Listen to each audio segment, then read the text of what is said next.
My wife cheated with my best friend while I worked, 80-hour weeks to pay our mortgage. So I took the house and disappeared forever without a word. I'm a 31-year-old guy, and for the past 7 years, I truly believed I was living the life I worked my ass off for. Megan and I met during our second year of college. Two broke kids with big dreams, and a tiny apartment that smelled like old ramen and burnt coffee. We used to talk late into the night about our future. White picket fence, 2 golden retrievers, Sunday barbecues, a house we could actually call our own. So I did what I thought any real man should do. I threw myself into work. I picked up every extra shift I could, learned to survive on energy drinks and 2 hours of sleep, and stacked overtime like my life depended on it. Some weeks I barely saw daylight, but she used to text me things like, "You're the hardest working man I know. Our future is because of you." That's what kept me going. Those little messages, the packed lunches she'd leave in the fridge, the way she'd kiss my forehead and say, "Just a little longer, babe." It made it all feel worth it. I didn't mind the missed holidays or the aching back because I thought we were building something real, our dream life. We closed on the house just before our 5-year anniversary. She cried when we walked in, said it felt like home, and wrapped her arms around me like I was her whole world. What I didn't know was that during those night shifts, while I was breaking myself to give us a better future, she started hanging out more with Lucas. Lucas, my oldest friend. Lucas, who stood next to me at my wedding. I thought I had everything a man could ask for. I just didn't realize I was the only one playing for keeps. Lucas had been in my life longer than anyone except my parents, and even they felt more distant than he ever did. We met in 7th grade, 2 awkward kids bonding over video games and detentions, and somehow that turned into 20 years of brotherhood. He was the guy who showed up when my car broke down at 2 a.m., the guy who held the ring box the night before my proposal, the guy who toasted at my wedding like he believed in us more than we believed in ourselves. So when he went through a brutal divorce, lost half his savings, moved out of his house, looked like a ghost dragging itself through the world, I didn't hesitate. I told him, "Stay with us, just until you get back on your feet." Megan squeezed my shoulder that night and whispered, "It's the right thing to do. He needs you." For a while, it felt good having him around. He'd crack jokes during dinner, help with chores, and say things like, "Man, your marriage is goals."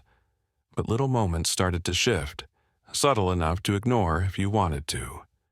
Like the night I walked into the kitchen and found them laughing. Too comfortably, too close. Megan brushed her hair behind her ear and Lucas leaned on the counter like he lived there. Nothing explicit, nothing you could point to and say, "That's wrong," but my stomach tightened anyway. I pushed the feeling down. I told myself, you trust them, you trust him, and trust is supposed to mean giving the people you love the benefit of the doubt, not interrogating every smile or every shared joke. So I shrugged it off, pretended it was nothing, kissed Megan on the cheek, fist-bumped Lucas, and grabbed my keys. That night I worked a double shift, 16 hours straight, believing I was doing something good, believing I was helping someone I loved and someone I respected. But even back then, something in me knew the energy in that kitchen wasn't just friendly. It started with small comments, little digs that didn't feel like jokes anymore.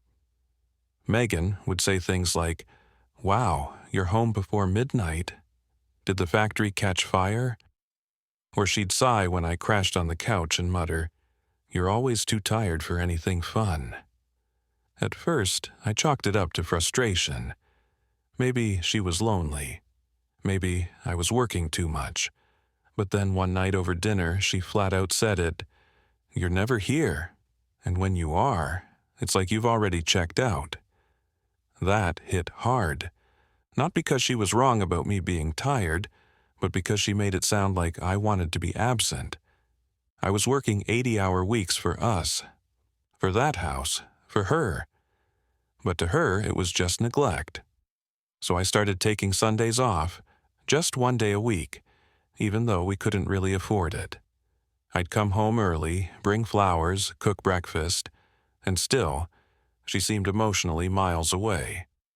Meanwhile, Lucas was always there. He picked up her favorite wine on his way home. He helped her hang new curtains in the living room. He even offered to assemble a bookshelf I hadn't gotten around to yet. And Megan told him, "You're a lifesaver." I watched them talk on the porch one Sunday morning, coffee mugs in hand, like they'd been doing it for years. And I stood in the kitchen, feeling like a guest in the home I broke myself to build. Still, I didn't say anything. I blamed the hours, the stress, the fog in my head that never really cleared. Maybe I was being paranoid. Maybe I was just tired, overworked, imagining things. Or maybe I was starting to sense that I was no longer the one she looked forward to seeing walk through the door. It was a quiet Sunday morning. Megan was in the shower, and I was halfway through making us pancakes when she called out, "Can you grab my charger? I think it's on my nightstand." I walked into our bedroom, still wiping flour off my hands, and opened the drawer. That's when I saw it. A leather-bound journal, partially tucked under some old receipts and a bottle of hand lotion.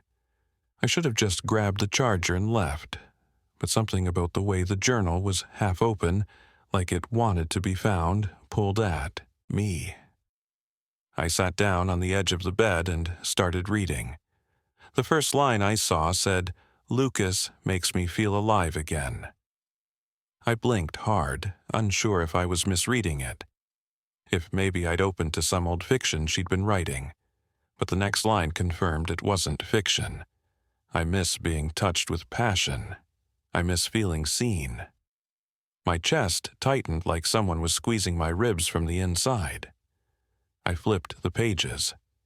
Entry after entry, she wrote about the moments I never saw. The stolen glances, the long talks when I wasn't home, the kiss they didn't mean to happen. The worst part wasn't even the betrayal. It was how she painted herself as justified. She said I was emotionally unavailable, that I was always working, that she tried to feel connected to me again, but eventually gave up. She didn't just betray me. She rewrote the story so she could feel okay about it. I sat there on the floor, journal open in my lap, surrounded by the silence of a house I thought was safe. That was the moment something cracked in me. Not loud or violent, but quiet and permanent, like a wire snapping inside your chest that you didn't even know was there. Until it breaks. You'd think the moment I found out, I'd explode. That I'd storm into the bathroom, slam the journal on the counter, and demand the truth with fire in my eyes. That I'd punch Lucas in the mouth, drag him out of my house by the collar, and tell Megan to pack her things. But none of that happened. Instead, I closed the journal, placed it back exactly how I found it, and walked out of the room like my soul hadn't just been torn in half. I made the pancakes. I smiled at her when she sat down. I even asked if she wanted syrup. She never noticed a thing. The next day, I went to work like nothing had changed, because I knew now that silence was my weapon. While she thought I was still the clueless, exhausted husband, I was already documenting my own case. I started taking pictures of the journal entries every chance I got. Screenshotted old texts I remembered seeing on her phone. I combed through our shared bank account and printed statements showing sketchy charges, hotel bookings, takeout orders when I wasn't home. And then I bought a cheap motion-activated camera off Amazon and tucked it behind the bookshelf in the living room. It wasn't about catching her anymore. It was about confirming what I already knew and building something stronger than fury. Leverage. I stopped arguing with her, stopped reacting to her mood swings or late arrivals home. She thought I'd grown distant, but I was becoming something else entirely. Calm, cold, focused. Because revenge, I realized, isn't always loud. Sometimes it's quiet, patient, and absolutely devastating when it arrives. 2 nights after I set up the camera, the footage came in, and it hit me like a punch I never saw coming. There they were, sitting on our couch under our blanket, my hoodie draped around her shoulders like it still meant something. Lucas had his arm around her, and they were kissing. Soft, familiar, like it wasn't the first time or the second. She giggled between kisses and leaned into him, whispering, "I hate pretending. I can't wait until he's just gone. Gone." That's the word she used, like I was some obstacle to be removed. Later that night, she stood by the front door like she always did, wrapped her arms around me and said, "Drive safe, okay? I'll wait up." She kissed my cheek, her lips still warm from Lucas, and smiled like the perfect wife. I looked her dead in the eyes and said, "Love you," and I did. Not the way I used to, but I loved knowing how wrong she was about me. She thought I was too tired to notice, too trusting to question, too blind to see what was right in front of me. But she didn't know I'd already watched the video twice. She didn't know I'd saved it to multiple devices, uploaded it to a cloud drive labeled insurance. She didn't know I'd started researching lawyers during my lunch breaks, that I'd been gathering receipts, literal and emotional. While she played house with my best friend in the shadows, I was becoming the quiet storm that would eventually swallow them whole. The irony wasn't lost on me. Every hour I clocked in was paying for the roof over their affair. But I wasn't just working anymore. I was documenting, I was observing, and soon I'd be erasing myself from their story, on my terms. There's a saying that revenge is best served cold, but mine was going to be ice. While Megan played make-believe with Lucas on my couch, I was sitting quietly on a legal gold mine she'd forgotten all about. When we refinanced the house 2 years ago, I had her sign a quitclaim deed to streamline the process. Nothing shady, just clean paperwork. She didn't even read it, didn't ask questions. Just signed and slid it back across the table while scrolling her phone. So, while she went around acting like half the house was hers, the truth was simple. It was in my name. All of it. I booked a quiet consult with a real estate attorney on my lunch break. Just a man in uniform, walking into a law office with a folder full of receipts and heartbreak. After I explained everything, journal entries, hidden footage, the quitclaim deed, the lawyer leaned back in his chair and said, "You're in a better position than most. Don't waste it on a yelling match." That line stayed with me.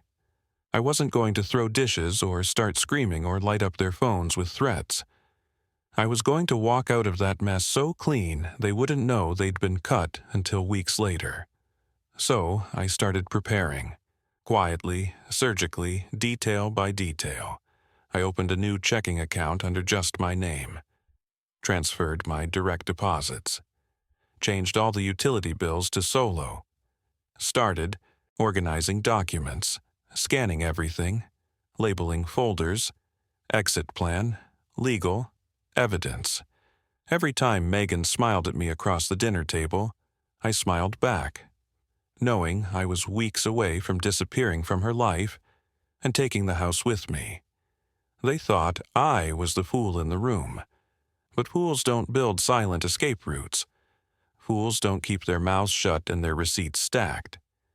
They thought I was clueless. They were about to learn as just how wrong they were. It was a Tuesday morning. I was halfway out the door, travel mug in one hand, when Megan called my name from the hallway, her voice shaky, almost childlike. I turned around and saw her standing there, arms crossed over her stomach, eyes red like she'd been crying.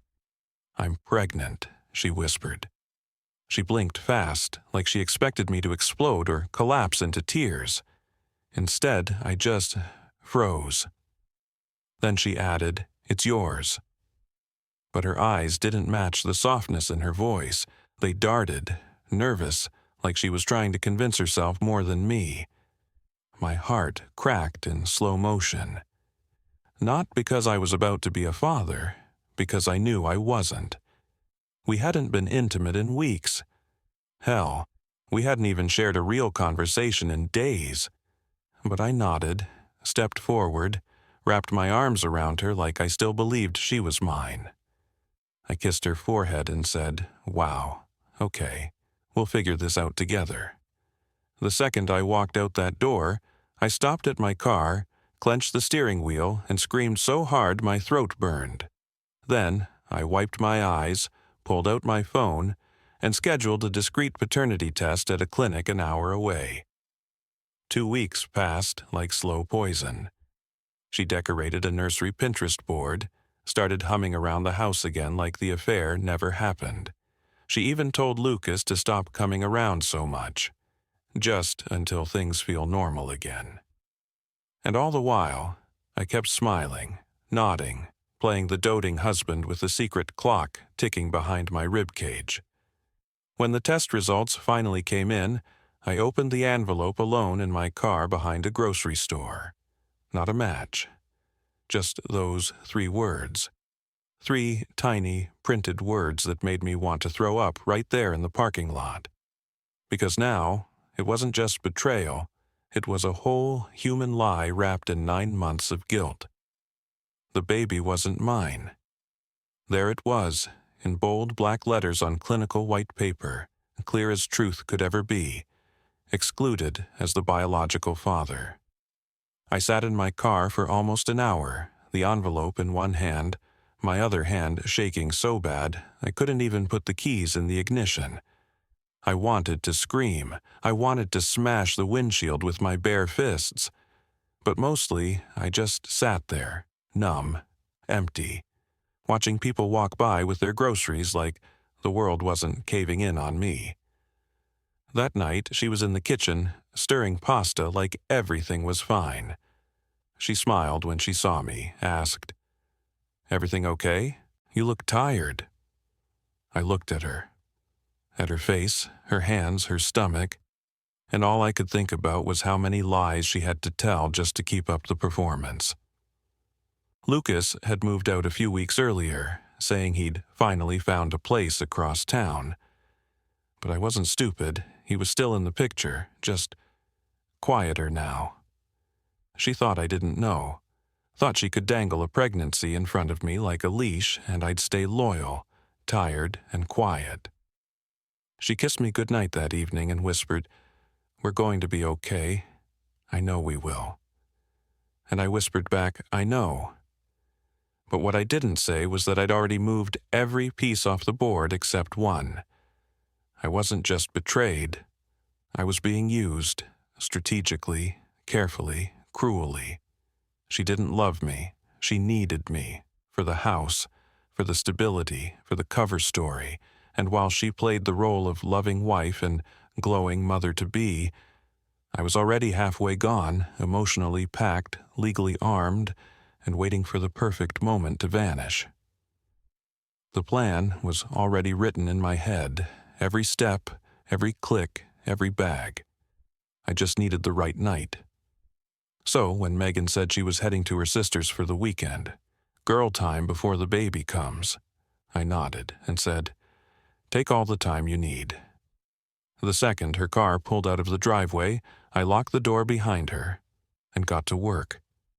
I didn't hesitate, I didn't cry. I moved like a man who'd already grieved and now wanted peace. I started with the essentials: birth certificate, passport, legal documents, evidence folders, the DNA results. Everything went into a fireproof lockbox I had stashed in the garage months ago.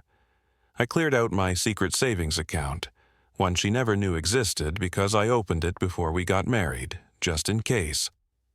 Then I logged into our shared accounts, changed every password, disabled her access, and pulled the plug on her credit cards. Even the phone plan, we were both under my name. I dropped her line with one click.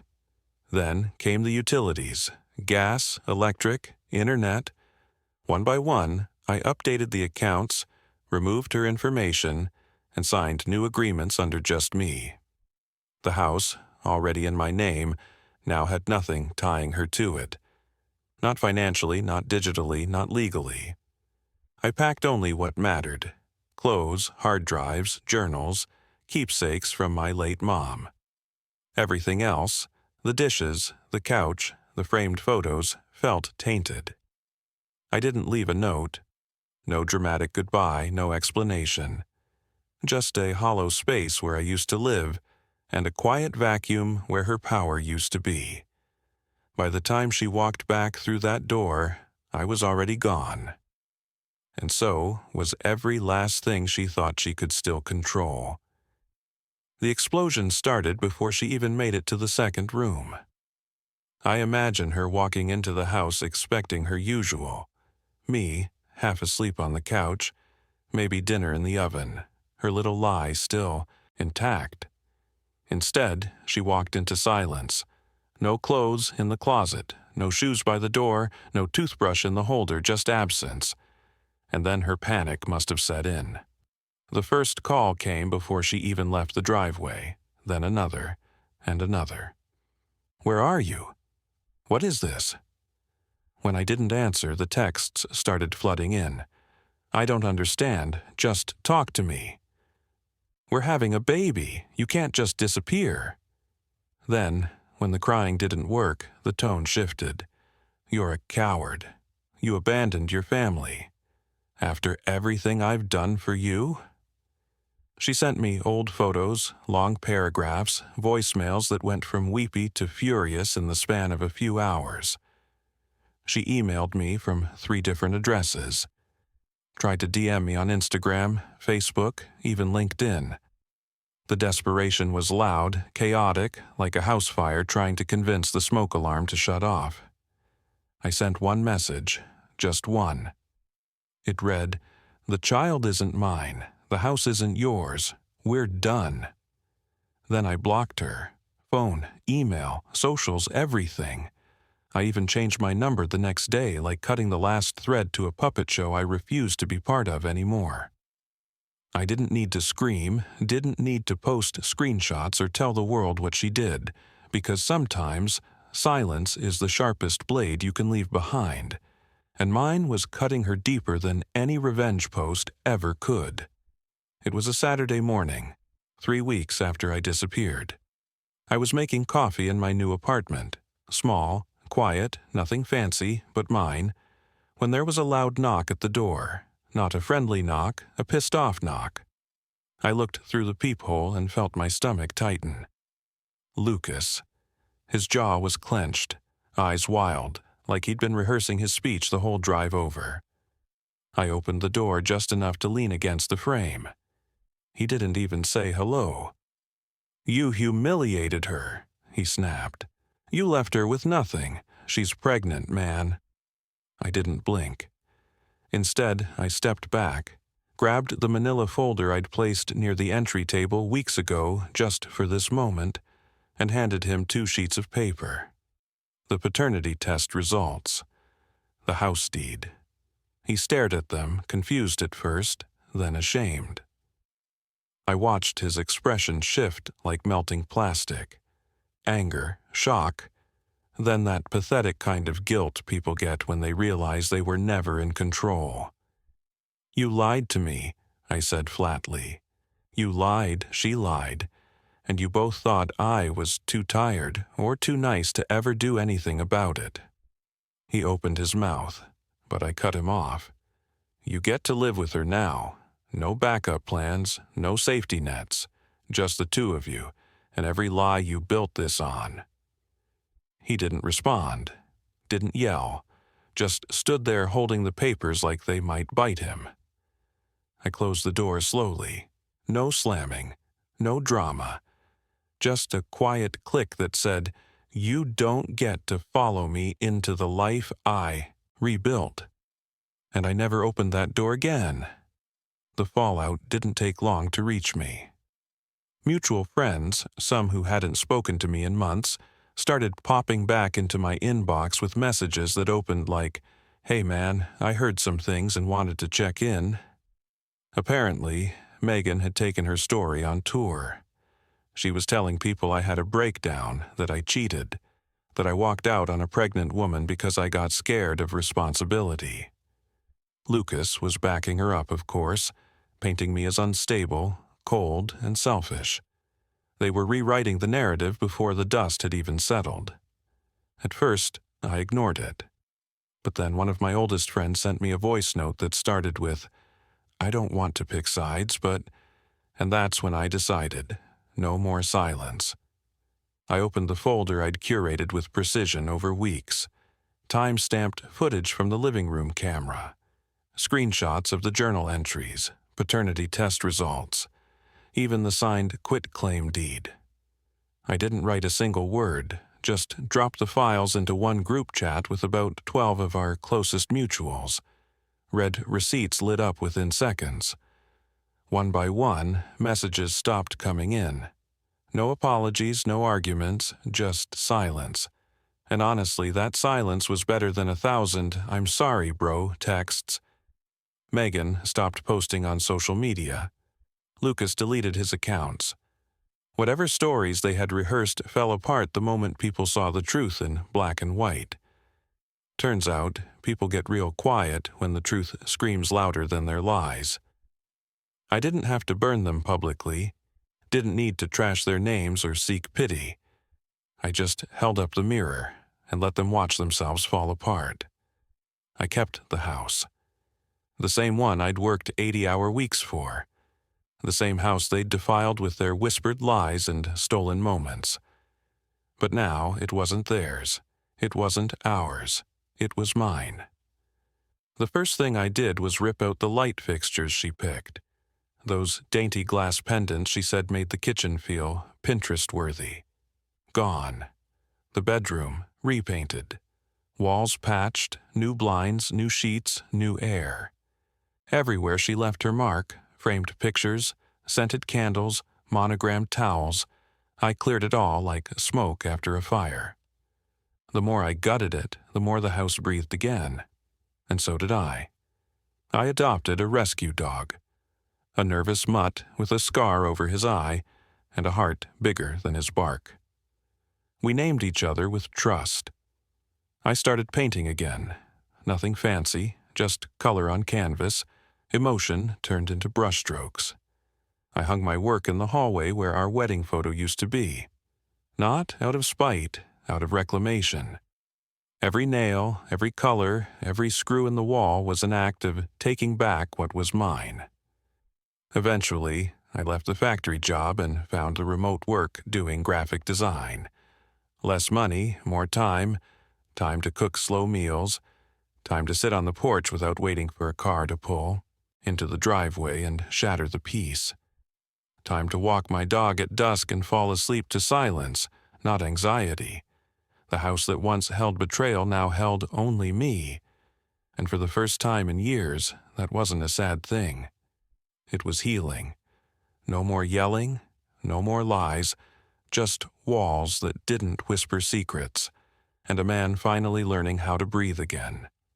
A full year had passed. The seasons changed, the house grew warmer. My dog learned to sleep without flinching at every creak in the floor. I was finally still.